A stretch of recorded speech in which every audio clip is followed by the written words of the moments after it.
Videogame Memories number 6 by John Mierau. Brought to you by writingsofdan.blogspot.com.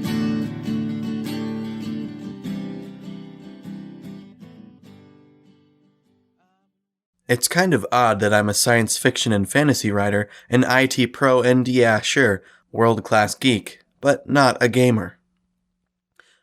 So why am I blogging about gaming? Well, I was a gamer.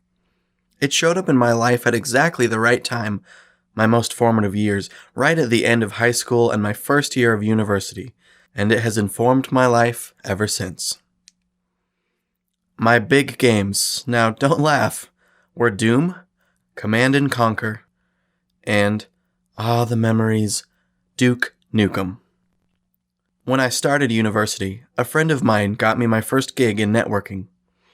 It was summer, he was busy as hell with his new weird gig, and he asked me to help him out. The gig was installing network cards in a bunch of 386s for the federal government. Back then, it was a brand spanking new gig, working in IT admin. And it was a doubly weird gig, seeing as my buddy Jason went to college for fisheries and wildlife before finding out on a summer job with the government that he was an idiot savant with all things computers. A few times that summer, Jay very patiently led me through how to input scripts and plug in cards and test the network. A Windows 3.11 network. Ground floor, I tell ya. Well, I'm a slow learner, and it was probably more work fixing my mistakes than any help. But we got through it, and I was hooked on computers. This was not the floppy disk-powered DOS system my dad had in his study. These puppies had hard drives and could access the internet. I was hooked on this new world. I asked for more. No, I begged and pleaded and cajoled until Jason got me a computer to set up in the hall of the place I rented. Then busted up old laptops with dead pixels and dead batteries. Then he got me a 14.4 modem. I didn't even have my own email address, and Netscape was just a painfully slow screensaver. Okay with jaw-dropping possibilities. When I discovered my first true joy of the IBM clone, gaming. That summer, my wife-to-be got used to me staying up till all hours. I spent hours adding RAM and reinstalling Windows and then tweaking the modem to goose a little faster data transfer. And why? What was the key that led to what would become one of the biggest careers and passions of my life? The Duke, baby. Running, amped on adrenaline, through pixelated halls, listening on my headset for telltale gunshots or movements through the cheesy, looping MIDI music.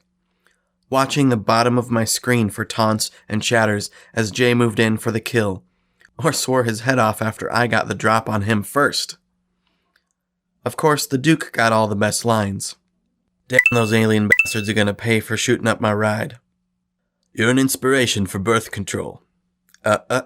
Where is it? Groovy. Before my ride on games ended, the love affair carried me through early Star Wars, Myst, and my second favorite video obsession, Unreal Tournament. Those were heady days. Oh, new gen geeks, heady days. And I never left the digital theme park. I just got tired of the rides. Networking and support paid all my bills for a decade.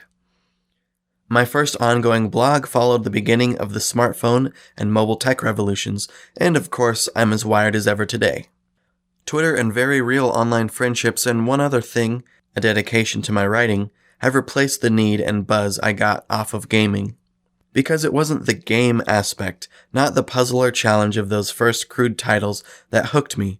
It was the communication, the head-to-head battles, joining forces with people far in the distance to beat some ass-sniping people. It was the community. Like a lot of you reading, I suspect, I have many meaningful interactions online. I learn online. Sometimes I work online. I'm always entertained, and in so many ways I play online. There's a lot in the way of community to fill that need in me nowadays. Not the least of which is the 5-person fire team that is my nuclear family. It's not to say I don't crave clearing a new level or taking a beautiful headshot. It's just more meaningful to me now to use the precious little time left to be a family man and provider, to write my own stories, create my own danger, my own witty comebacks, and to see who gets out of my levels in one piece. Duke taught me a lot. I'm putting the lessons to work somewhere else these days, but when it comes time to kick ass or chew bubblegum, those times I think the Duke, and it's game on. John Mierau writes science fiction and fantasy. His ebooks and podcast stories are available at servingworlds.com, along with roundtable and interview podcasts regarding content creation, speculative fiction, and anything else he chooses to stick under that umbrella. Thank you for listening, and you will hear a new guest blog post from someone else on their Video Game Memories every Tuesday and Friday.